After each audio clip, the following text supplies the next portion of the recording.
Barang siapa yang hidupnya kembali back to Quran dan Sunnah, kembali pada Quran dan Sunnah, niscaya مولاي صل وسلم دائما أبدا على حبيبك خير الخلق كلهم مولاي صل وسلم دائما أبدا على ولا تطع كل حلاف مهين هماز مشاء بنميم. Assalamualaikum warahmatullahi wabarakatuh. Bismillahirrahmanirrahim. Rabbi shrahli sadri wa yassirli amri wahlul 'uqdatam min lisani yafqahu qawli. Alhamdulillahirabbil alamin wa bihi nasta'inu ala umurid dunya waddin. Asyhadu an la ilaha illallah wa asyhadu anna Muhammadan abduhu wa rasuluh. Pemirsa pesantren Ramadan SDIT Insan Teladan, alhamdulillahirabbil alamin. Kali ini Allah Subhanahu wa taala masih memberikan kita kesempatan untuk kita berjumpa kembali dengan bulan yang mulia ini, bulan Ramadan. Allah Subhanahu wa taala berfirman dalam surah Al-Baqarah ayat 185. A'udzu billahi minasy syaithanir rajim. Syahrul Ramadan alladzi unzila fihi al-Qur'anu hudan linnas. Syahrul Ramadan alladzi unzila fihi al-Qur'an. Pada bulan Ramadan Al-Qur'an diturunkan. Hudan linnas, sebagai petunjuk bagi manusia, sebagai ideologi, sebagai pandangan bagi manusia. Manusia manapun, baik bangsanya berbeda, negaranya berbeda, jenis kelaminnya berbeda, Allah Subhanahu wa taala telah menganugerahkan Al-Qur'an kepada kita semua.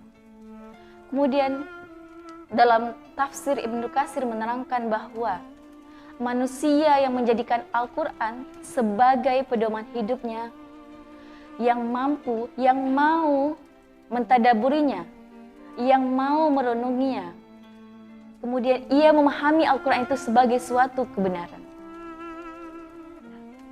Kemudian Al-Qur'an sebagai al-bayyinah.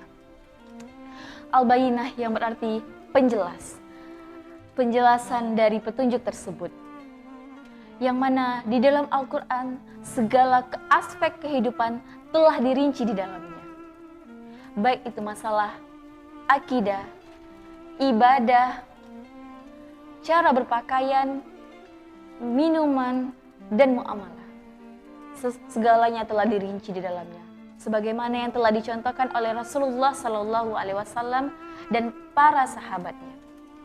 Kemudian Al-Qur'an sebagai Al-Furqan, sebagai pembeda yang mana yang hak dan mana yang batil. Dalam Al-Qur'an kita telah mengetahui bahwa tauhid adalah hak dan syirik adalah batil. Dan kemudian kita mengetahui juga bahwa dalam Al-Qur'an disebutkan menikah itu adalah hak dan zina adalah batil. Kata Rasulullah SAW, barang siapa yang hidupnya kembali back to Quran dan Sunnah, kembali pada Quran dan Sunnah, niscaya hidupnya tidak akan tersesat untuk selama-lamanya. Sahabat Quran, kunci sukses hidup dan kehidupan di dunia maupun di akhirat. Kita harus menyelami Al-Quran dengan 5T. T yang pertama, tilawah. Kita suka bertilawah. Rasulullah SAW berkata, barang siapa orang yang ingin berbincang-bincang dengan Allah, orang yang ingin berdialog dengan Allah, siapa orang yang ingin berdiskusi dengan Allah, maka bacalah Al-Quran. Kemudian T yang kedua, tahsin.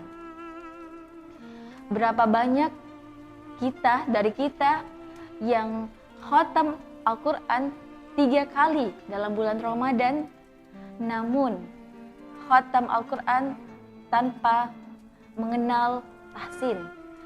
Mereka atau kita tidak membaca Al-Quran dengan baik. Oleh karena itu, bagi kita yang belum bisa membaca Al-Quran dengan baik dan benar, mari kita belajar Al-Quran. Sabda Rasulullah SAW, "Man ta'allama Al-Quran wa 'allama."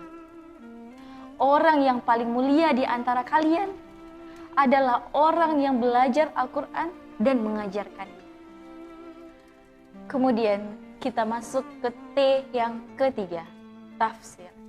Kita sudah rajin tilawah, bacaan Al-Quran kita sudah baik dan benar. Kemudian yang selanjutnya itu tafsir.